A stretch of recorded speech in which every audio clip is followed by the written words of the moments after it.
बाणी श्री हजूर स्वामी जी महाराज उपदेश सूरत शब्द के अभ्यास का वचन 20वां शब्द 10वां। गुरु कहे खोल कर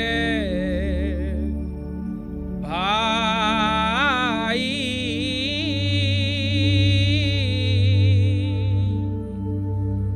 लग शब्द अनाद जाई।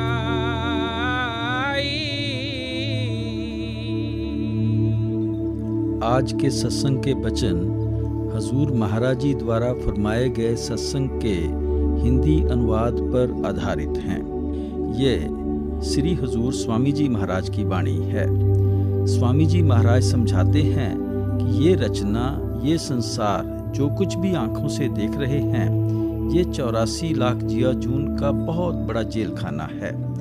इस जेल खाने में से निकलने का उस मालिक ने एक ही दरवाज़ा रखा है। वह कौन सा दरवाज़ा है? वह इंसान का जामा है। ये जामा हमें परमात्मा इसलिए देता है कि इससे लाभ उठाकर हम मालिक की भक्ति करें, नाम की कमाई करें, ताकि हमारा देह के बंधनों से, मरण जन्म के दुखों से सदा के लिए छुटकारा हो सके। अगर इंसान के जामे में आने का कोई लाभ है तो वह केवल मालिक की भक्ति, मालिक का प्यार है। बेटे बेटियां हमें हर जामे में मिलते आए हैं। खाना पीना भोग विलास हम हर जामे में करते आए हैं। अगर कोई अनोखी चीज़ है जो पिछले किसी जामे में हासिल नहीं कर सके, केवल अभी हासिल कर सकते हैं, वह मालिक की भक्ति है, मालिक की खोज है, मालिक का मिलाप है। इसलिए महात्मा उपदेश देते हैं कि आप सदा अपनी मंजिल मकसूद को आंखों के आगे रखें, अपना रूहानी सफ़र तय करने की कोशिश करें, ताकि आपका देह में आने का असली मकसद पूरा हो सके। गुरु अर्जन साहब कहते हैं, 184 जोन सबाई, मानस को प्रभु वड्याई। इस पौड़ी ते जो नार चूके, सो आए जाए दुख पाइंदा। ये जो इंसान का जामा है, ये सीढ़ी का आखिरी डंडा है। कोशिश करेंगे अपने घर की छत पर पहुंच जाएंगे। अगर पैर फिसल जाता है, सीधे नीचे आ गिरते हैं। अगर इंसान के जामे में आकर परमात्मा की भक्ति करते हैं तो वापस जाकर परमात्मा में समा जाते हैं।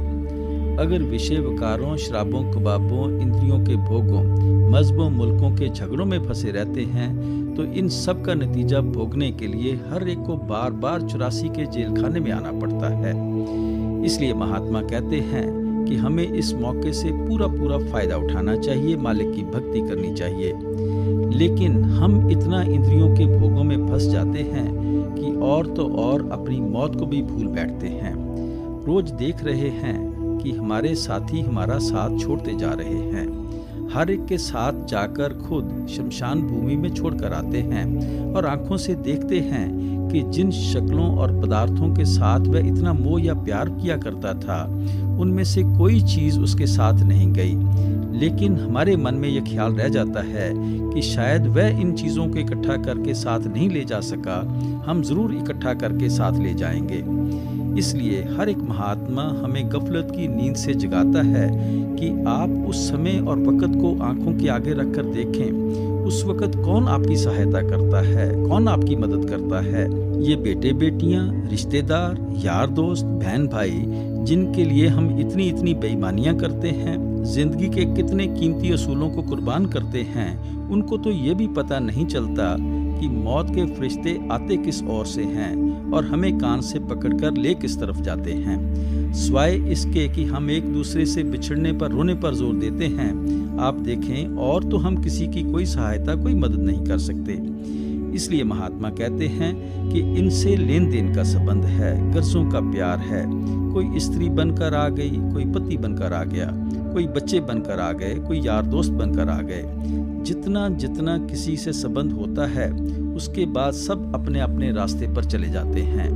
ना आज तक किसी के साथ कोई गया है, ना कभी कोई किसी के साथ जा सकता है। कई हमें छोड़कर जा चुके हैं और कईयों को हम छोड़कर जाने की तैयारी किए बैठे हैं। स्वामी जी महाराज कहते हैं, थाम अपने चलो भाई, पराए देश क्यों रहना। काम अपना करो जाई, पराए काम नहीं फंसना। नाम गुरु का संभाले चल, यही है दाम कंठ बंदना। महात्मा समझाते हैं कि ये देश तुम्हारा देश नहीं है, ये कौम तुम्हारी कौम नहीं है, ये मजहब तुम्हारा मजहब नहीं है। तुम्हारी कौम सतनाम है, तुम्हारा देश सचखंड है। तुम परदेशियों की तरह इस दुनिया में मारे मारे फिर रहे हो, भटकते फिर रहे हो। जिस प्रकार एक छोटे से बच्चे को चुराकर बहकाकर कोई लंदन ले जाता है, वहीं पर वह तालीम हासिल करता है, शादी कर लेता है, वहाँ पर ही बाल बच्चे हो जाते हैं। वह उस मुल्क को ही अपना मुल्क समझना शुरू कर देता है, उन लोगों को ही माता पिता बहन भाई समझना शुरू कर देता है। लेकिन जब कोई उसके अपने मुल्क का वासी वहाँ आता है, जो उस देश की बोली समझता है, वह उसकी बोली और रहन सहन को अपनाकर उससे मित्रता करके उसे समझाने की कोशिश करता है कि देख, ये तेरे माता पिता नहीं हैं, ये तेरे बहन भाई नहीं हैं, ये तुम्हारा मुल्क नहीं है। आहिस्ता आहिस्ता उसके जरिए उसमें देशभक्ति जाग उठती है, माता पिता का प्यार जाग उठता है और वह उसके समझाने के अनुसार अपने मुल्क वापस आ जाता है। इसी प्रकार संत महात्मा यहाँ आकर हमारे जैसे बनकर हमारी बोली में हमें समझाते हैं कि ये कौम तुम्हारी कौम नहीं है, ये मुल्क तुम्हारा मुल्क नहीं है। तुम व्यर्थ ही इनके मोह और प्यार में फंसकर भटक रहे हो और इनमें सुख और शांति ढूंढने के लिए दिन रात तड़पते फिरते हो। गुरु अर्जन साहब कहते हैं, जिन तुम भेजे तिन्हें बुलाए, सुख सहज सेती कर आओ। जिस परमात्मा ने तुम्हें इस दुनिया में भेजा है, उसी परमात्मा ने मुझे तुम्हें वापस बुलाने के लिए भेजा है। तुम मेरे साथ आओ, मैं तुम्हें तुम्हारे घर ले चलूं। इसलिए महात्मा तो केवल हमारे अंदर उस मालिक से मिलने का शौक पैदा करते हैं, प्यार पैदा करते हैं। अब हम दुनिया के जीव अपनी अपनी अकल के अनुसार हजारों युक्तियों और तरीकों से उस परमात्मा को ढूंढने की कोशिश करते हैं। आप देखें, हम जप तप करते हैं, पूजा पाठ करते हैं, दान पुण्य करते हैं, घर बार छोड़कर जंगलों पहाड़ों में छिपकर बैठ जाते हैं, मंदिर मस्जिद गुरुद्वारों में जाते हैं, सरोवरों में स्नान करते हैं, ग्रंथ पोथियां वेद शास्त्र पढ़ते हैं, बबूत लगाते हैं, कान चिरवाते हैं। ये सभी साधन, सभी तरीके हम केवल परमात्मा से मिलने के लिए ही करते हैं। लेकिन यहाँ स्वामी जी महाराज प्यार से समझाते हैं कि भाई, मालिक से मिलने का केवल एक ही तरीका है। वह कौन सा तरीका है? लग शब्द अनाहत जाई, कि अपने अंदर सूरत को अनहत शब्द से जोड़ो। जब तक आप अंदर अनहत शब्द को नहीं पकड़ते, आप में से किसी का कभी मुक्ति प्राप्त करने का सवाल ही पैदा नहीं हो सकता। गुरु नानक साहब कहते हैं, बाबा जग फाता महाजाल, गुरु प्रसादी उबरे सच्चा नाम समाल। अगर गुरमुखों के उपदेश पर चलकर सच्चे नाम सच्चे शब्द की कमाई में लग जाएंगे तो आप इस भावसागर से हमेशा के लिए पार हो जाएंगे। इसलिए महात्मा हमारे अंदर उस शब्द की कमाई करने का प्यार पैदा करते हैं, नाम की कमाई करने का शौक पैदा करते हैं। शब्द या नाम की कमाई करने का क्या मतलब है? महात्मा समझाते हैं कि शब्द या नाम दो प्रकार का है। एक वर्णात्मक शब्द है, दूसरा धुनात्मक शब्द है। वर्णात्मक शब्द महात्मा उसको कहते हैं जो हमारे लिखने में आते हैं, पढ़ने में आते हैं, बोलने में आते हैं। ये जितने भी हमने अपने अपने प्यार में आकर परमात्मा के नाम रखे हैं, अल्लाह, वाहेगुरु, हरिओम, राधा स्वामी, परमात्मा, परमेश्वर आदि, ये सभी हमारे लिखने में आते हैं, पढ़ने में आते हैं, बोलने में आते हैं। पहले तो हमारे कितने ही मुल्क हैं, हर एक मुल्क की कितनी कितनी जुबानें हैं, और हर एक जुबान में महात्माओं ने परमात्मा को कितने कितने नामों से याद किया है। अभी हजारों अनेकों महात्माओं ने दुनिया में आना है और हजारों अनेकों लफ्जों से उस परमात्मा को याद करना है। पिछले महात्माओं द्वारा रखे हुए परमात्मा के नाम हम भूलते जा रहे हैं, आगे प्यार में आकर परमात्मा के नाम रखते चले जा रहे हैं। जिस प्रकार माता अपने बच्चे को प्यार से कई लफ्जों द्वारा याद करती है, लेकिन माता का बच्चे से जो रिश्ता है वह लफ्जों का रिश्ता नहीं है, प्यार का रिश्ता है। माँ किसी भी लफ्ज से अपने बच्चे को याद कर सकती है, लफ्ज तो माँ के प्यार को प्रकट करते हैं। इसी प्रकार मालिक के भक्तों और प्यारों का परमात्मा से जो रिश्ता है वह कोई लफ्जों का रिश्ता नहीं है, भक्ति का रिश्ता है, प्यार का रिश्ता है। ये लफ्ज तो महात्मा के प्यार को प्रकट करते हैं, जाहिर करते हैं। वह जो रिश्ता है वह सच्चे प्यार का रिश्ता है, सच्चे शब्द का, सच्चे नाम का रिश्ता है, जो ना आंखों से देखा जा सकता है, ना कानों से सुना जा सकता है और ना जुबान से बयान किया जा सकता है। जिसको हजूर महाराज जी अनरिटन लॉ, अनस्पोकन लैंग्वेज कहकर याद किया करते थे। हजरत ईसा समझाते हैं, हैविंग आईज ये सी नॉट, हैविंग ईयर्स ये हियर नॉट। आंखें होने के बावजूद तुम उसको देख नहीं सकते, कान होने के बावजूद तुम उसको सुन नहीं सकते। यही गुरु अंगद साहब वाणी में लिखते हैं, अखी बाजों वेखना बिन कन्ना सुनना, पैरां बाजों चलना बिन हत्थां करना, जीबै बाजों बोलना यों जीवत मरना, नानक हुक्म पछाण कै तो उस खस्मे मिलना। आप उस शब्द या नाम या हुक्म को पकड़कर अपने खस्म या परमात्मा से मिलोगे, जिसको ना तो आपकी आंखें देख सकती हैं, जिसका ना आपकी ज़बान बयान कर सकती है, ना कान सुन सकते हैं। वहाँ ना किसी के हाथ लेकर पहुँचते हैं, ना किसी के पैर लेकर पहुँचते हैं, और जिस चीज़ को हम जीते जी मरकर प्राप्त कर सकते हैं। जीते जी मरने का मतलब है जिस चीज़ को 9 द्वारों से ख्याल को निकालकर आंखों के पीछे लाकर प्राप्त कर सकते हैं। हमारे शरीर में जो आत्मा और मन का स्थान है, जिसको कोई शिव नेत्र कहता है, कोई दिव्यचक्षु कहता है, कोई घरद्वार कहता है, कोई मुक्ति का दरवाज़ा कहता है, वह स्थान हर एक की आंखों के पीछे है। इस स्थान से ही सबका ख्याल 9 द्वारों से उतरता है। 9 द्वार हैं, 2 आंखें, 2 कान के सुराख, 2 नाक के सुराख, 1 मुंह और नीचे 2 इंद्रियों के सुराख। इन 9 द्वारों के जरिए हमारा ख्याल सारी दुनिया में फैल जाता है। यहाँ बैठे हुए कभी बाल बच्चों का ख्याल आता है, कभी घर के कारोबार का ख्याल आता है, कभी दुकान के ग्राहकों का ख्याल आता है। मन कभी किसी का निचला नहीं बैठता। कितनी ही अंधेरी कोठरियों में अपने आप को बंद क्यों न कर लें, आप वहाँ नहीं होंगे, आपका मन सारी दुनिया में फैला हुआ होगा। हमें गुरुमुखों के समझाने के अनुसार सिमरन और ध्यान के द्वारा इस फैले हुए ख्याल को वापस लाकर आंखों के पीछे इकट्ठा करना है। जब आंखों के पीछे ख्याल इकट्ठा करते हैं, स्वामी जी महाराज कहते हैं कि हमें अपने आप अंदर समझ आ जाती है कि वह मीठी से मीठी, सुरीली से सुरीली आवाज़ जो कि मालिक की दरगाह से आ रही है, वह चोरों के अंदर भी है, ठगों के अंदर भी है, साधुओं संतों महात्माओं के अंदर भी है। वहाँ पर किसी कौम का, मजहब का, मुल्क का सवाल ही पैदा नहीं हो सकता। आप हिंदू होकर अंदर जाएं, सिख या ईसाई होकर अंदर जाएं, जो भाग्यवान खुशकिस्मत ख्याल को आंखों के पीछे इकट्ठा करता है, वह अपने अंदर उस शब्द की आवाज़ को सुनना शुरू कर देता है, उस शब्द के प्रकाश को देखना शुरू कर देता है। हमारी आत्मा की देखने की शक्ति को स्वामी जी महाराज निरत कहते हैं। इसके सुनने की शक्ति को आप सुरत कहते हैं। आंखों के पीछे आकर सुरत शब्द की आवाज़ को सुनना शुरू कर देती है और निरत शब्द के प्रकाश को देखना शुरू कर देती है। हम उस आवाज़ के जरिए घर का रुख कायम कर लेते हैं, उस प्रकाश के जरिए अपना रूहानी सफ़र तय करना शुरू कर देते हैं। ये शब्द या नाम भी कहीं बाहर नहीं है, ये सबके शरीर के अंदर है। गुरु अमरदास साहब कहते हैं, शरीरों पालन को बाहर जाए, नाम न लहे बहुत बेगार दुख पाए। जो लोग देह या शरीर के बाहर उस नाम रूपी वस्तु को ढूंढने का प्रयत्न करते हैं, वह तो बेगारियों की तरह अपने कीमती वक्त को बर्बाद कर रहे हैं। बेगारी कौन होते हैं? जो सारा दिन मेहनत करते हैं, थक कर चूर चूर हो जाते हैं, खून पसीना भी एक कर देते हैं, लेकिन जिनके हाथ पल्ले कुछ भी नहीं पड़ता। देख लें, अगर कोई चीज़ हमारे घर में खो जाए, हम घर के अंदर जाकर खोज करेंगे तभी उस चीज़ को पा सकेंगे। अगर हम उसको मंदिरों, गुरुद्वारों या गिरजाघरों में, जंगलों, पहाड़ों में, हिमालय में खोज करने लगें, हम उस चीज़ को कैसे पा सकते हैं?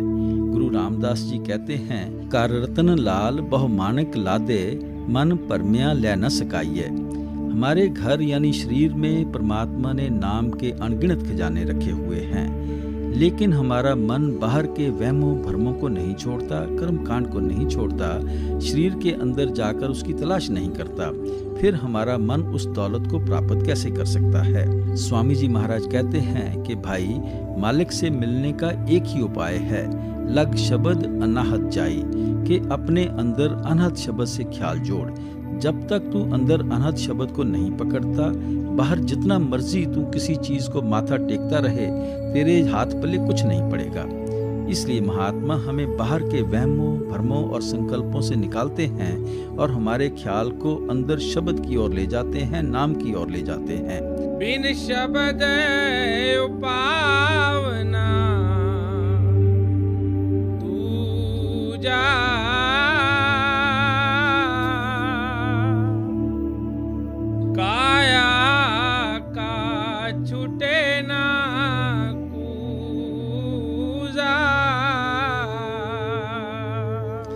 अब मन में ख्याल आता है कि क्या और भी कोई उपाय है, और भी कोई साधन है कि हम देह के बंधनों से छुटकारा प्राप्त कर सकेंगे। स्वामी जी महाराज बड़ा जोर देकर समझाते हैं, बिन शब्द उपाव न दूजा। भाई, नाम या शब्द की कमाई के सिवाय कोई उपाव, कोई तरीका नहीं कि तू देह के बंधनों से छुटकारा प्राप्त कर सके। बाकी जितने भी साधन तू करता है उनका फल तुझे जरूर मिल जाएगा।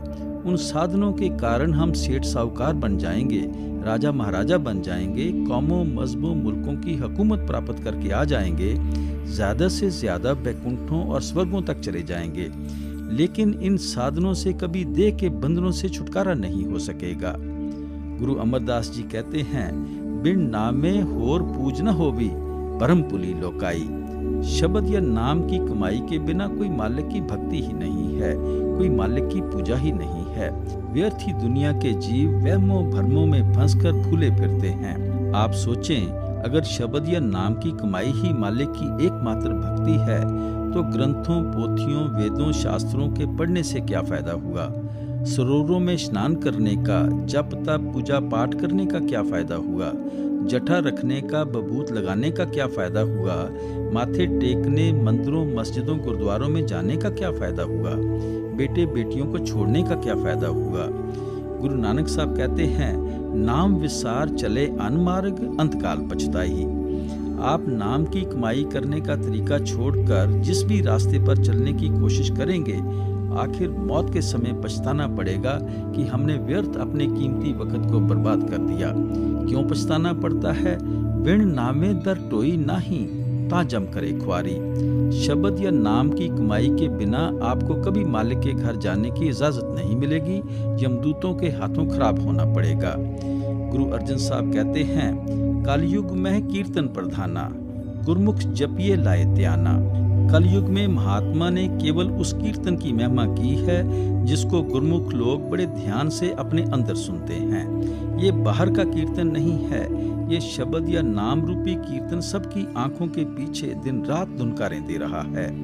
इसी बात को स्पष्ट करते हुए गुरु अमरदास जी फरमाते हैं, इस जुग का धर्म पढ़ो तुम पाई, पूरे गुर सब सोची पाई, इत्थे अगे हर नाम सखाई।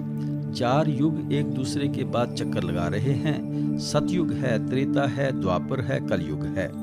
प्रत्येक युग में जिंदगी के अलग अलग हालात हैं। सतयुग में हमारी उम्र बहुत लंबी होती थी, हमारी सेहत भी बड़ी अच्छी होती थी, हमारा ख्याल भी दुनिया में फैला हुआ नहीं था।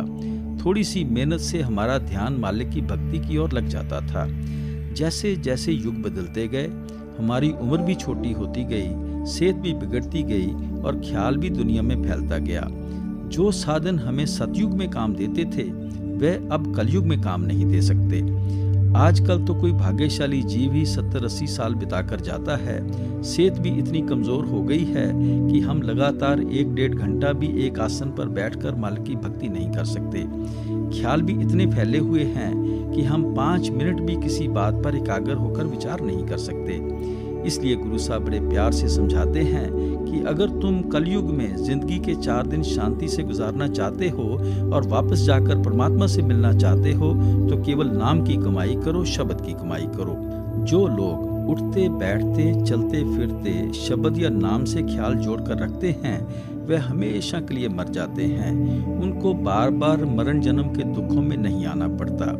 इसलिए स्वामी जी महाराज कहते हैं, बिन शब्द उपाव न दूजा। भाई, शब्द या नाम की कमाई के बिना कोई उपाय नहीं है, कोई तरीका नहीं है कि तू देह के बंधनों से छुटकारा पा सके। घर में घर गुरु दिखलावे,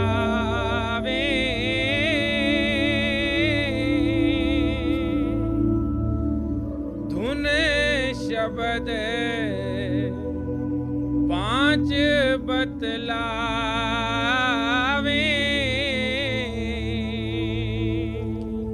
स्वामी जी महाराज कहते हैं, घर में घर गुरु दिखलावें। ये घर कौन सा है?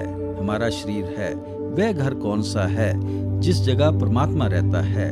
जिस परमात्मा को सबकी खोज है वह परमात्मा कहीं बाहर नहीं है, वह हमारी देह या शरीर के अंदर है।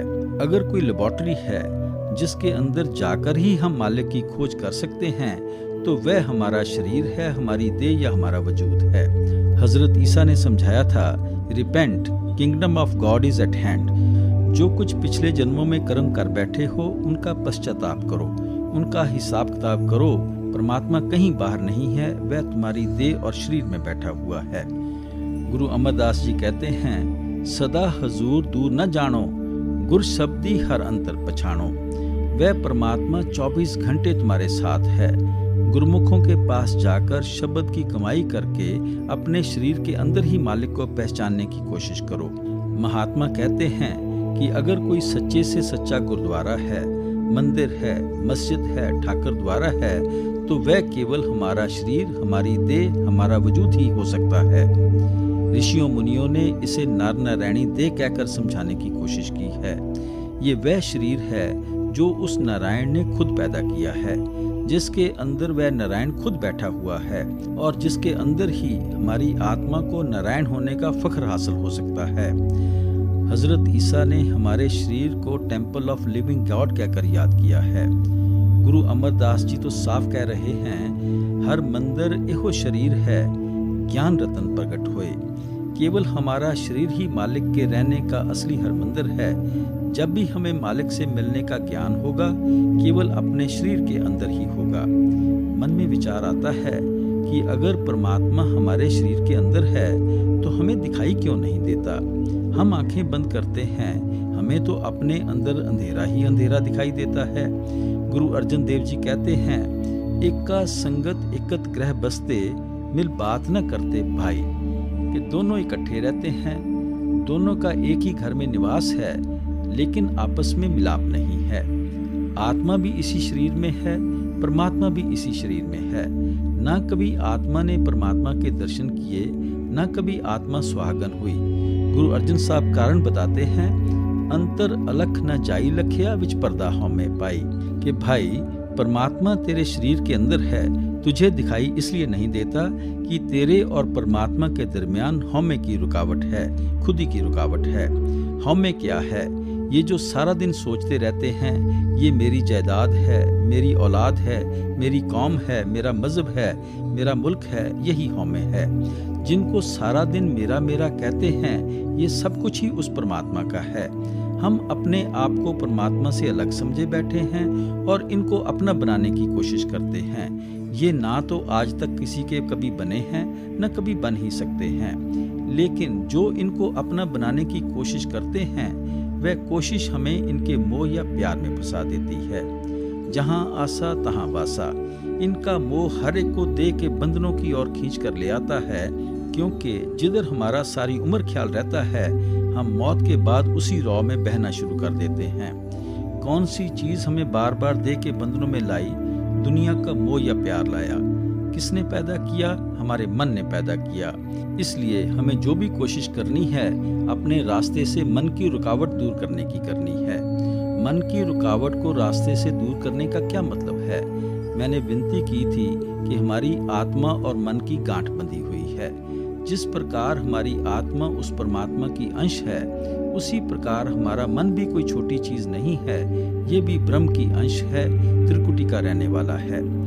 लेकिन विषय विकारों में फंसकर अपने आप को खो बैठा है, अपने असल को खो बैठा है। जो जो कर्म मन करता है, उसका नतीजा साथ साथ हमारी आत्मा को भी भुगतना पड़ता है। जब तक हमारी आत्मा मन का साथ नहीं छोड़ती, ना आत्मा को अपने आप की समझ आ सकती है, ना अपने असल की समझ आ सकती है। इसलिए सोक्रेटिस ने कहा था, नो दाई सेल्फ। गुरु अमरदास जी कहते हैं, सो जन निर्मल जिन आप पछाता। वह जीव निर्मल हैं, पवित्र हैं, जो अपने आप को पहचानने के काबिल बन जाते हैं। हम अपने आप को कब पहचानते हैं? जब हम मन और माया के दायरे से पार चले जाते हैं, जब हमारी आत्मा के ऊपर से सभी गंदे गंदे गिलाफ उतर जाते हैं, जब हमारी आत्मा और मन की गांठ खुल जाती है। मैंने अर्ज की थी कि आत्मा तो निर्मल थी, पवित्र थी, लेकिन मन का साथ लेने के कारण अति गंदी और मैली हो चुकी है। आप देखें, बादलों के अंदर पानी कितना साफ सुथरा होता है, जब बरसात बनकर जमीन पर आता है कितनी गंदगी इकट्ठी कर लेता है और अपने आप को गंदगी का हिस्सा समझना शुरू कर देता है। जब इसे सूरज की तपश मिलती है, वह भाप बनकर गंदगी को छोड़ता है, फिर उसे होश आ जाती है कि गंदगी कोई और चीज है, मैं कोई और चीज हूँ। मैं फजूल ही गंदगी का साथ लेकर अपने आप को गंदगी समझे बैठा था। जब गंदगी से अलग होता है फिर पता चलता है कि मेरा मूल आकाश के बादल हैं, सीधा जाकर बादलों में समा जाता है। यही हम सबकी आत्मा की हालत है। आत्मा परमात्मा की अंश है, लेकिन मन के अधीन होकर कर्मों के जाल में फंस चुकी है। जब तक ये मन का साथ नहीं छोड़ेगी, ना कभी आत्मा को अपने आप की समझ आ सकती है, ना उसे अपने असल की समझ आ सकती है। महात्मा कहते हैं कि मन लज्जत का आशिक है। जब तक आप मन को दुनिया के मोह या प्यार से ऊंचा और निर्मल प्यार नहीं देंगे, ये दुनिया का मोह या प्यार छोड़ने के लिए तैयार नहीं होगा। आप देखें, अगर कोई कौड़ियां मांगता फिरता हो, आप उसकी एक कौड़ी लेने की कोशिश करें, वह मरने मारने के लिए तैयार हो जाता है। 10 रुपए का नोट उसके हाथ में दे दें, उसकी कौड़ियों वाली मुट्ठी अपने आप ही ढीली हो जाती है। लड़कियां गुड्डियों से तब तक खेलती हैं जब तक उनकी शादी नहीं होती। शादी के बाद कौन गुड़ियों की परवाह करता है। इसलिए महात्मा कहते हैं कि जब तक हमारे मन को दुनिया से ऊंचा और निर्मल प्यार नहीं मिलेगा, ये दुनिया का मोह या प्यार कभी छोड़ने के लिए तैयार नहीं होगा। वह किस चीज की लज्जत है, किस चीज का प्यार है। गुरु रामदास जी कहते हैं, नाम मिले मन तृप्तिये, बिन नाम में दृग जीवास। ये जो हमारा मन विषय विकारों में फंसकर हिरन की तरह दिन रात भटकता और तड़पता फिरता है, जिस समय इसको अंदर अमृत से भरा हुआ नाम मिल जाएगा, इसकी तड़प खत्म हो जाएगी। उस नाम की लज्जत इतनी ऊंची और निर्मल है कि उस लज्जत को प्राप्त करके हमारा मन अपने आप इंद्रियों के भोगों, विषय विकारों, शराबों, कबाबों को छोड़ देगा। जिनको हीरे जवाहरात मिल जाते हैं, वह फिर कौड़ियों के पीछे दर बदर ठोकरें नहीं खाते। मैंने अर्ज की थी कि लड़कियां तब तक ही गुड़ियों से खेलती हैं जब तक उनकी शादी नहीं होती। Only an attachment can create detachment. Detachment can never create attachment. अगर किसी लड़की को शादी से पहले समझाने की कोशिश करें कि देख बेटी, तेरी शादी की तारीख रख दी गई है, तू अब माता पिता का प्यार छोड़ दे, बहनों भाइयों का प्यार छोड़ दे, सखी सहेलियों का प्यार छोड़ दे, तो वह बेचारी कितनी ही कोशिश करे कभी कामयाब नहीं हो सकती। जिस समय उसकी शादी हो जाती है, पति से उसका प्यार हो जाता है, तब वह माता पिता को भी भूल जाती है, बहन भाइयों को भी भूल जाती है, सखी सहेलियों को भी भूल जाती है। एक आदमी के मोह या प्यार ने सारी दुनिया का मोह और प्यार उसके अंदर से निकाल दिया। यही हमारे मन की आदत है। ये भी ऊंची लज्जत को पाकर नीची लज्जत को छोड़ देता है। जब इसे शब्द की लज्जत मिल जाती है, नाम की लज्जत मिल जाती है, इसका ख्याल अपने आप विषय विकारों में से निकल जाता है। इसलिए यहाँ स्वामी जी महाराज प्यार से समझाते हैं, घर में घर गुरु दिखलावें। संत महात्मा माल्य के भगत और प्यारे समझाते हैं कि इस शरीर रूपी घर में बैठकर हमें अपने असली घर किस प्रकार पहुंचना है। वह कौन सा रास्ता है जिस पर चलकर हमें अपना रूहानी सफर तय करते हुए वापस अपने ठिकाने पर आ जाना है। वह कौन सा तरीका और साधन है जिसके द्वारा मन की रुकावट को दूर करना है।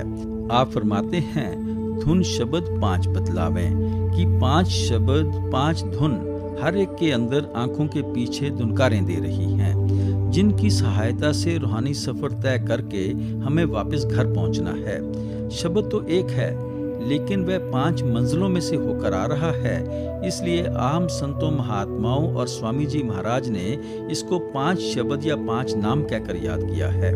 आप देखें, नदी एक जगह से निकलकर समुद्र में जाकर समा जाती है। जिस जगह से नदी निकलती है, उस जगह की आवाज और तरह की होती है। जब खड्डों में से होकर निकलती है, आवाज बदल जाती है। जब वह झरना बनकर गिरती है, फिर आवाज बदल जाती है। जब मैदान में फैलती है तो आवाज बदल जाती है। जब समुद्र में समा जाती है तो और आवाज हो जाती है। लेकिन हर जगह नदी एक ही होती है।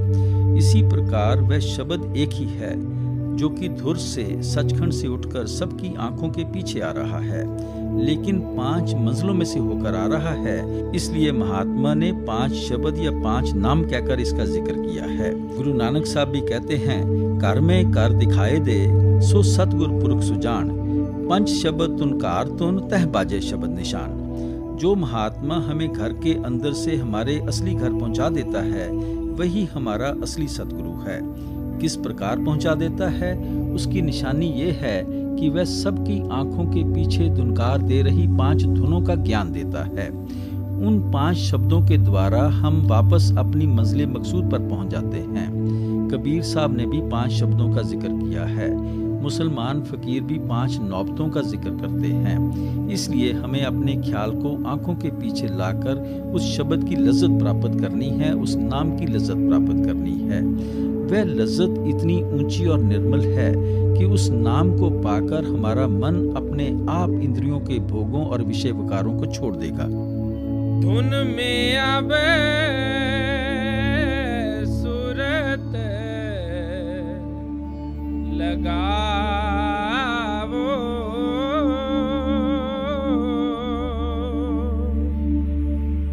इस घर से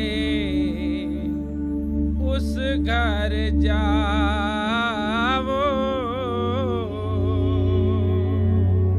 आप समझाते हैं कि इस घर से उस घर जाओ। इस शरीर रूपी घर में बैठकर हमें सचखंड रूपी निज घर की खोज कर लेनी चाहिए। उस घर को भूलकर हम दुखी हो रहे हैं, मुसीबतों में घिरे हुए हैं। जितना इस घर में शांति और सुख ढूंढने की कोशिश करते हैं, उतना ही हम दुनिया के जीव दुखी हो रहे हैं। क्यों दुखी हो रहे हैं? क्योंकि जिन चीज़ों में से सुख ढूंढते हैं वह सभी नाशवान हैं, आर्जी हैं। इनका सुख और आराम भी आर्जी या नश्वर ही हो सकता है। ये जो भी थोड़े बहुत सुख दिखाई देते हैं, सब धीरे धीरे दुखों में बदलने शुरू हो जाते हैं। शादी होती है, मन में कितनी खुशी होती है। उसी साथी से अनबन हो जाए, घर नरक बन जाता है। संतान पैदा होती है, कितने दान पुण्य करते हैं, दावतें देते हैं, लेकिन हर एक का अनुभव है कि वही बाल बच्चे कभी बीमार हो जाते हैं, कभी नालायक निकल आते हैं, कभी परमात्मा उन्हें वापस बुला लेता है। वही संतान हमारे लिए कितने दुख का कारण बन जाती है। हम हुकूमत के नशे में सुख ढूंढते हैं। जब लोग हमारे जुलूस निकालते हैं, हमारी जय जयकार करते हैं, हमारा मन फूला नहीं समाता। लेकिन उन नेताओं का भी हमें पता है कि किस प्रकार रातों रात राज्य पलट जाते हैं। लोग गोलियों का शिकार बना देते हैं, जेल खानों में डाल देते हैं, पैरों के नीचे उनकी मिट्टी पलीत करनी शुरू कर देते हैं। इन चीज़ों से हमें हमेशा रहने वाला सुख क्यों नहीं मिलता? क्योंकि परमात्मा ने ये दुनिया ही दुखों और सुखों की नगरी बनाई हुई है। गुरु अमरदास जी कहते हैं, जिन्नी कर जाता अपना से सुखिए पाई। जो अपने घर पहुंच जाते हैं, सच्चा सुख और सच्ची शांति उन गुरमुखों को ही प्राप्त होती है। जब तक हम परदेशियों की तरह, बेरोजगारों की तरह इस दुनिया में मारे मारे फिर रहे हैं, हम सुख किस तरह प्राप्त कर सकते हैं? हम अपने घर पहुंचकर ही सच्चा सुख प्राप्त कर सकेंगे। स्वामी जी महाराज प्यार से कहते हैं कि जब तक परमात्मा ने आपको इस शरीर में बैठने का मौका दिया है, आपको अपने असली घर की खोज कर लेनी चाहिए, वापस असली घर पहुंच जाना चाहिए। किस प्रकार घर जाना है? धुन में अब सूरत लगावो। सबकी आंखों के पीछे शब्द या नाम धुनकारें दे रहा है, उसमें सूरत को जोड़ें, उस शब्द को पकड़ें। उस शब्द की आवाज और प्रकाश के जरिए आहिस्ता आहिस्ता अपना रूहानी सफर तय करते हुए आप मंजिल मकसूद पर पहुंच जाएंगे। वेह घर है अगम अपारा,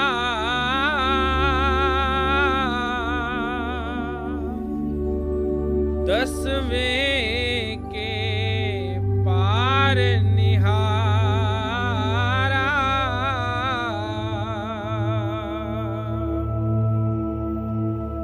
दस द्वारा घट चढ़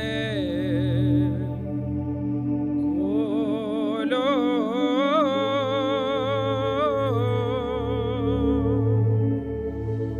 सत शब्द अधर पे तोलो।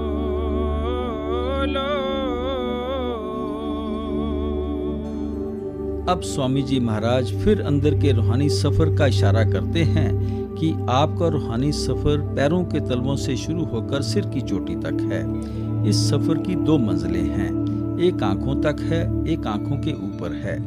आंखों के नीचे नीचे इंद्रियों के भोग हैं, विषय विकारों की लज्जतें हैं। जितनी देर आपका ख्याल आंखों के नीचे नीचे है, आपको अपने घर का दरवाजा ही नहीं मिला, घर जाने का रास्ता ही नहीं मिला, जिसके कारण आप कभी अपना रूहानी सफर तय नहीं कर सकेंगे। जब सिमरन और ध्यान के द्वारा आंखों के पीछे ख्याल इकट्ठा करेंगे, तब आपको घर का रास्ता मिलेगा, जिस रास्ते पर चलकर आपको रूहानी सफर तय करना है। फिर आपका ख्याल अंदर उस शब्द या नाम के साथ जुड़ता है, जिस शब्द को पकड़कर ही आप मंजिल दर मंजिल वापस अपने घर की ओर जा सकेंगे। बिन मेहर गुरु नहीं पावे,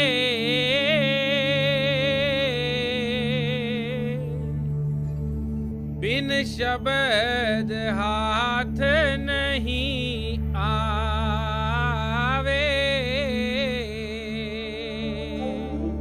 स्वामी जी महाराज की सारी तालीम का सार एक लाइन में बयान किया जा सकता है, बिन मेहर गुरु नहीं पावे, बिन शब्द हाथ नहीं आवे। आप कहते हैं शब्द या नाम की कमाई के बिना कोई कभी परमात्मा की प्राप्ति नहीं कर सकता। चाहे कितने भी यत्न या उपाय क्यों ना कर लें, आप गुरमुखों के बिना शब्द या नाम की कमाई नहीं कर सकते। गुरमुख खोलकर हमारे अंदर कुछ नहीं डालते। उस परमात्मा ने शब्द या नाम की दौलत हमारे अंदर हमारे लिए ही रखी है। गुरमुख तो इशारा करते हैं, तरीका बताते हैं कि किस तरीके और साधन के द्वारा हम अपने ख्याल को अंदर शब्द या नाम के साथ जोड़ सकते हैं। गुरु रामदास जी बड़ा सुंदर उदाहरण देते हैं, ज्यों ओडा कूप गुहज खिन काढ़े, त्यों सतगुर वस्त्र लहाइए। पुरानी आबादियों के नीचे बने बनाए कुएं मिट्टी के नीचे आकर दब जाते हैं। हम उस जमीन पर चलते फिरते हैं, हमें पता नहीं होता कि बना बनाया कुआं यहाँ मिट्टी के नीचे दबा हुआ है।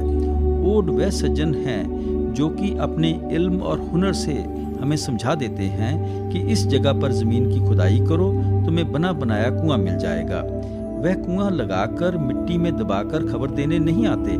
उन्हें जानकारी और अनुभव है, जिससे फायदा उठाकर हम कुएं के पानी का इस्तेमाल करना शुरू कर देते हैं। इसी प्रकार महात्मा समझाते हैं कि मालिक के भक्तों और प्यारों संत महात्माओं ने हमारे अंदर घोलकर कुछ नहीं डालना है। परमात्मा ने वह दौलत हमारे लिए हमारे अंदर रखी हुई है।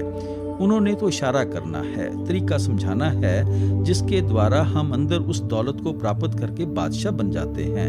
हमारा मरण जन्म के दुखों से छुटकारा हो जाता है।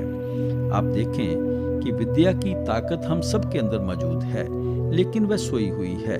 जब हम स्कूलों कॉलेजों में जाते हैं, उस्तादों की आज्ञा का पालन करते हैं, रातों को जागते हैं, मेहनत करते हैं, तभी बीए, एमए, विद्वान, इंजीनियर, डॉक्टर आदि बन जाते हैं। जिनके पास डॉक्टर या इंजीनियर की डिग्री है, पूछकर देखें कि उस्तादों ने कौन सी चीज उनके अंदर घोल कर डाली है।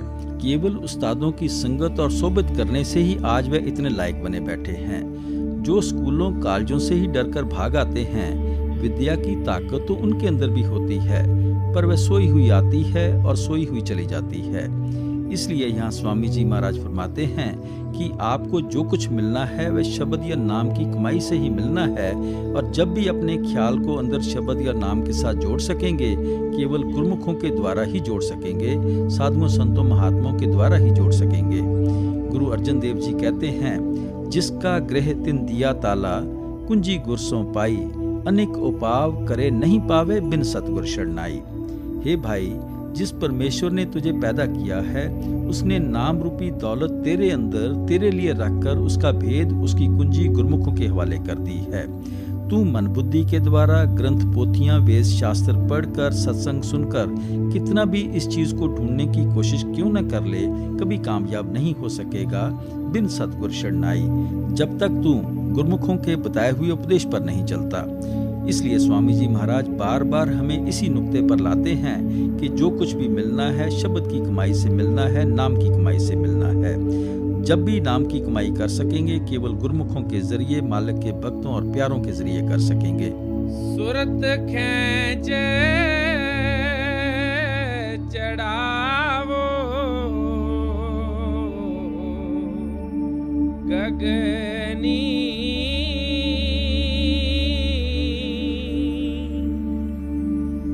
धुन शब्द सुन ये करनी।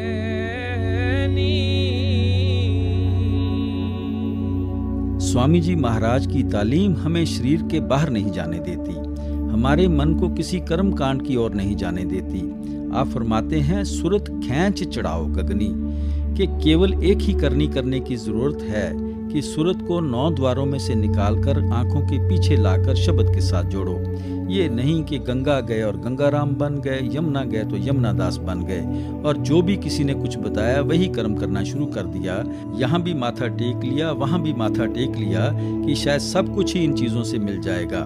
आप फरमाते हैं कि इस बात को अच्छी तरह मन में बिठा लो कि जो कुछ भी मिलना है सुरत शब्द के अभ्यास से मिलना है, नाम की कमाई से मिलना है। हाथी के पाँव में सबका पाँव। जब तब पूजा पाठ दान पुण्य का जो भी फल है वह सब शब्द या नाम की कमाई में ही आ जाता है। आप देखें, अगर हमारी जुबान पर दिन रात उस मालिक का नाम चढ़ा हुआ है, इससे बड़ा और जप क्या हो सकता है। जब उस परमात्मा के हुक्म वाले के भाने में रहते हैं, इससे बड़ा तप और कौन सा हो सकता है। जब प्यार में आकर महात्मा के स्वरूप को 24 घंटे साथ साथ लिए फिरते हैं, इससे बड़ी पूजा और क्या हो सकती है। जब ख्याल को आंखों के पीछे टिकाकर अंदर अनहद वाणी को सुनते हैं, इससे बड़ा पाठ और क्या हो सकता है। जब नाम रूपी अमृत को पीकर मन ही दुनिया से उदास और उचाट हो जाता है, इससे बड़ा वैराग क्या हो सकता है। न घर बार छोड़ने की जरूरत है, न बेटे बेटियां त्यागने की जरूरत है। दुनिया में रहना है, सूरमा बनकर रहना है, बहादुर बनकर रहना है और दुनिया में रहते हुए भी दुनिया की गंदगी में नहीं लिबड़ना है, तथा अपनी सूरत को आंखों के पीछे लाकर नाम के साथ जोड़ना है। गुरु अमरदास जी कहते हैं, पूजा करे सब लोग संतो, मन मुक्ताए न पाई। भक्ति तो दुनिया के सब जीव अपनी अपनी अकल के अनुसार करते हैं, क्योंकि आत्मा की कशिश अपने असल की ओर जरूर जोर मारती है। उसके अधीन होकर हम सब उस परमात्मा को ढूंढना शुरू कर देते हैं। लेकिन जो शब्द की कमाई करके, नाम की कमाई करके अपने मन को पवित्र कर लेते हैं, परमात्मा की असल भक्ति की समझ या परख उन्हीं गुरमुखों को है। यही भक्ति वापस ले जाकर हमें हमारे ठिकाने पर पहुंचाएगी। स्वामी जी महाराज कहते हैं, जो भक्ति उस परमात्मा को मंजूर है वह सुरत को आंखों के पीछे लाकर नाम या शब्द की कमाई करने की भक्ति है। मन चंचल थिर ना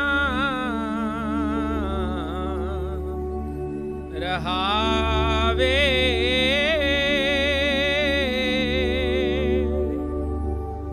चित निर्मल कस होए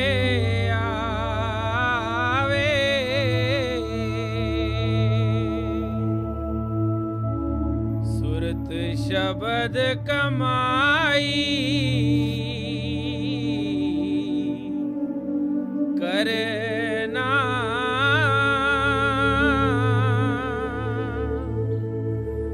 सब जतन दूर अब धरना। आप फरमाते हैं कि अगर तालाब गंदा हो, उसके अंदर लहरें उठ रही हो, हम उसमें अपनी शक्ल कभी नहीं देख सकते।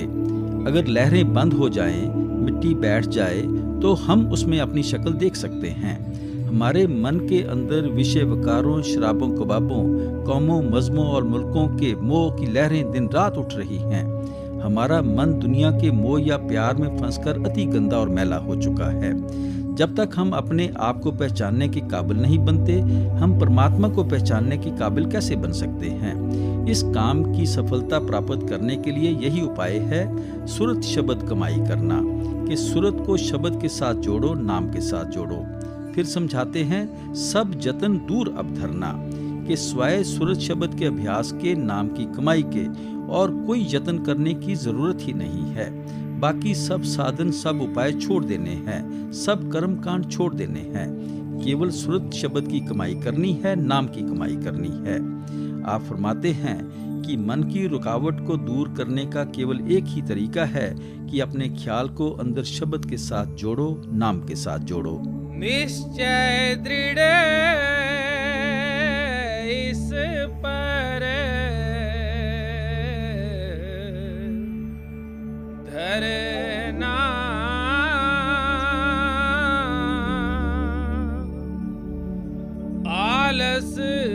करे कभी ना फिरे ना।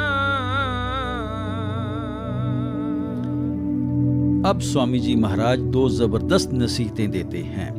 एक तो महात्माओं पर, गुरमुखों पर भरोसा करना है, विश्वास करना है कि शब्द या नाम की कमाई ही एक ऐसी भक्ति है जो हमें वापस ले जाकर परमात्मा से मिला सकेगी। यही भक्ति हमारे रास्ते से मन की रुकावट को दूर कर सकेगी, आत्मा और मन की गांठ को खोल सकेगी। इसी के द्वारा हमारी आत्मा पवित्र हो सकेगी, परमात्मा से मिलने के काबिल हो सकेगी। अगर हमें भरोसा ना हो, विश्वास ना हो, हमारा मन कभी नाम की कमाई की ओर चल ही नहीं सकता। अगर हमें पता हो कि यह सड़क सीधी दिल्ली की ओर जाती है, किस प्रकार अपनी मोटर दुराते चले जाते हैं। अगर मन में शंका या भ्रम हो, जगह जगह खड़े होकर पूछते हैं, नक्शे देखते हैं, थोड़ा चलते हैं, लेकिन कभी फिर बाएं मुड़ जाते हैं, कभी दाएं मुड़ जाते हैं। हमारा सफर कितना लंबा हो जाता है। अगर भरोसा ना हो, ये दुनिया तरक्की ही नहीं कर सकती। हमें भरोसा होता है तब हम हवाई जहाज़ों में सैर करते हैं, समुद्री जहाज़ों में घूमते हैं, गाड़ियों में रात को सो जाते हैं। वह कितने गड्ढों पर से गुजरती है, कितनी नदियों पर से जाती है, उन पर भरोसा करके ही सफर तय किया जा सकता है। स्वामी जी महाराज कहते हैं कि महात्मा अपना जो निजी अनुभव समझाते हैं कि केवल सूरज शब्द के अभ्यास द्वारा ही मन की रुकावट रास्ते से दूर होगी। हमें उनके उपदेश, उनकी तालीम पर भरोसा करना पड़ेगा, विश्वास करना पड़ेगा, ताकि हम उनके अनुभव से पूरा पूरा लाभ उठा सकें। दूसरी नसीहत ये देते हैं कि हमें आलस नहीं करना चाहिए, सुस्ती नहीं करनी चाहिए। रोज मालिक की भक्ति को पूरा पूरा समय देना चाहिए। मालिक की भक्ति का कोई खास समय नहीं है। सुबह बैठें, दोपहर को बैठें, शाम को बैठें। जो भी समय उस मालिक की भक्ति, नाम की कमाई के लिए निकालेंगे, वही समय हमारे लेखे में लिखा जाता है। लेकिन सुबह के समय के बहुत से ऐसे फायदे हैं जो हमें दूसरे किसी समय में नहीं मिल सकते। जिस समय हम सुबह सोकर उठते हैं, सबसे पहले हमारा शरीर बिल्कुल ताज़ा होता है। पिछले दिन की सारी थकावट दूर हो चुकी होती है। हमारा ख्याल भी दुनिया के अंदर फैला हुआ नहीं होता। गलियों और मोहल्लों में भी शांति होती है। फिर जब हम एक नया दिन शुरू करने जा रहे हैं, क्यों ना मालिक का नाम लेकर शुरू किया जाए, ताकि उसका सुरूर, उसकी खुशी सारा दिन हमारे साथ रहे। अगर हम दोपहर के समय भजन में बैठेंगे, स्त्रियों को चौके चूल्हे का काम भी करना है, पुरुषों को दफ्तर भी जाना है, तथा गली मोहल्लों में भी कितना शोर होता है और उतना समय भी नहीं निकलता। अगर हम शाम को भजन करते हैं, सारा दिन काम काज करके शरीर थक जाता है और सारे दिन के झगड़े आंखों के आगे आकर फिरना शुरू हो जाते हैं। जो सुबह घंटे 1.5 घंटे में काम बनना है, उसके लिए शाम को 4-5 घंटे चाहिए। इतना समय किसके पास होता है? इसलिए महात्मा सुबह के समय को ही भजन करने के लिए उचित बताते हैं। इसका ये मतलब नहीं कि जिसके पास सुबह समय ना हो वह दोपहर को ना बैठे या शाम को भजन के लिए ना बैठे। जो घड़ी 2 घड़ी, घंटा 2 घंटा मालिक की भक्ति करेंगे, नाम की कमाई करेंगे, वही हमारे लेखे में लिखी जाएगी, उसी का हमें फायदा मिलेगा। इसलिए स्वामी जी महाराज कहते हैं कि आलस ना करें, सुस्ती ना करें। यूं ही कागज पेंसिल लेकर स्कीमें ना बनाते रहो कि थोड़े साल रह गए हैं, रिटायर हो जाएंगे, बाल बच्चे कारोबार संभाल लेंगे, तब निश्चिंत होकर किसी मंदिर, मस्जिद या गुरुद्वारे में बैठकर मालिक की भक्ति करेंगे। कितनी भी नेक नियत से स्कीमें क्यों न बनाएं, हमें मालिक की स्कीम का पता नहीं चलता। कुछ पता नहीं कि कब भरे परिवार को छोड़कर जाना पड़ जाएगा, किस समय मालिक का बुलावा आ जाएगा। आप रोज अखबारों में पढ़ते हैं कि ग्रास हाथ में पकड़ा होता है, मुंह तक नहीं पहुंचता, हार्ट फेल हो जाता है। हम योजनाएं तो ऐसे बनाते हैं जैसे हजारों साल यहीं बैठे रहना है। स्वामी जी महाराज समझाते हैं कि रोज मालिक की भक्ति करनी चाहिए। मन के साथ जबरदस्ती भी करनी पड़े तो जरूर करनी चाहिए, क्योंकि यही चीज अंत समय हमारे साथ जाएगी। बाकी दुनिया की सब चीजें यहीं छोड़ देनी पड़ेगी। अगर महमूद गजनवी के साथ हिंदुस्तान की धन दौलत ना जा सकी, हमारे साथ दुनिया की कौन सी धन दौलत जा सकेगी। ये जो रुपया, पैसा, जायदाद वगैरह आज हमारे नाम है, ये चीजें कभी हमारे बुजुर्गों के नाम पर हुआ करती थी। अगर उनके साथ नहीं गई, हमारे साथ किस प्रकार जा सकेंगी। अगर ये चीजें किसी के साथ जा सकती होती तो लोग पहले ही बुक करवा कर भेज देते। हमारे हिस्से तो कुछ आना ही नहीं था। स्वामी जी महाराज प्यार के साथ फरमाते हैं कि इस बात में कभी आलस ना करें। रोज नाम की कमाई करनी है, रोज मालिक की भक्ति करनी है। यह सारे सब गाया,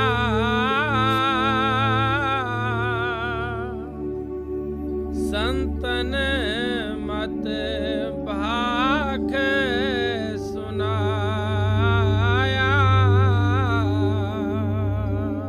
अब सब कुछ कहकर आप फरमाते हैं कि मैं अपनी तरफ से कोई अनोखी बात नहीं बता रहा हूँ, कोई नई फिलॉसफी नहीं समझा रहा हूँ, ये सार सब गाया। आप कहते हैं कि जितने भी संत महात्मा हुए हैं सबका यही निजी अनुभव है तथा हर एक महात्मा ने इसी सूरज शब्द के अभ्यास का प्रचार किया है। महात्माओं की तालीम को उनके असली अर्थों में समझने की कोशिश करनी चाहिए। उनकी तालीम कुल आलम के लिए है। हमें उस ऊंचे और निर्मल उपदेश को कौमों, मजहबों, मुल्कों में बंद करने की कोशिश नहीं करनी चाहिए, बल्कि उनकी निर्मल रूहानियत को समझना चाहिए ताकि सब लोग महात्मा की वाणी से लाभ उठा सकें। इसलिए स्वामी जी महाराज कहते हैं कि जितने भी संत महात्मा आए हैं सब ने शब्द का प्रचार किया है, नाम का प्रचार किया है। राधा स्वामी भेद लखाया,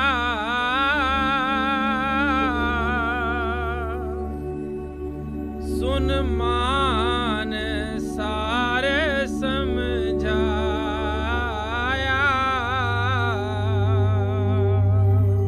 ये राधा स्वामी ना किसी कौम का नाम है, ना किसी मजहब का नाम है।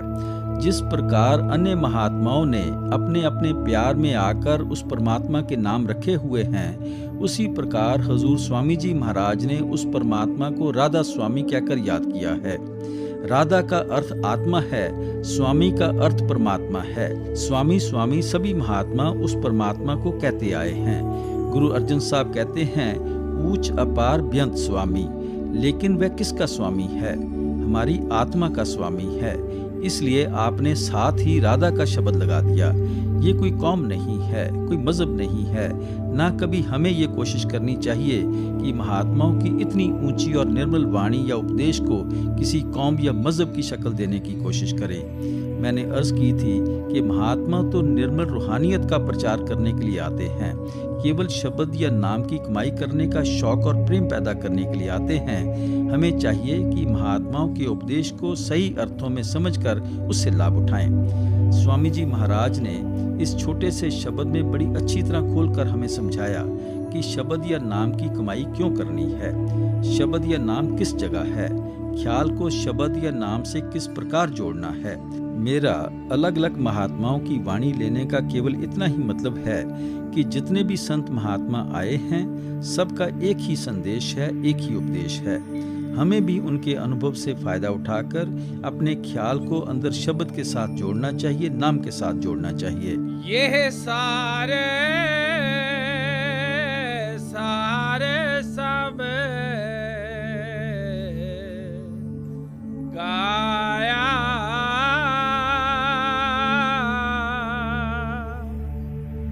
संतन मत भाग सुनाया।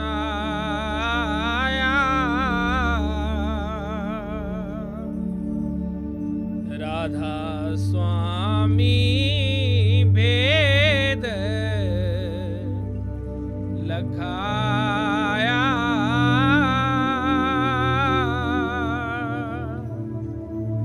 सुन मा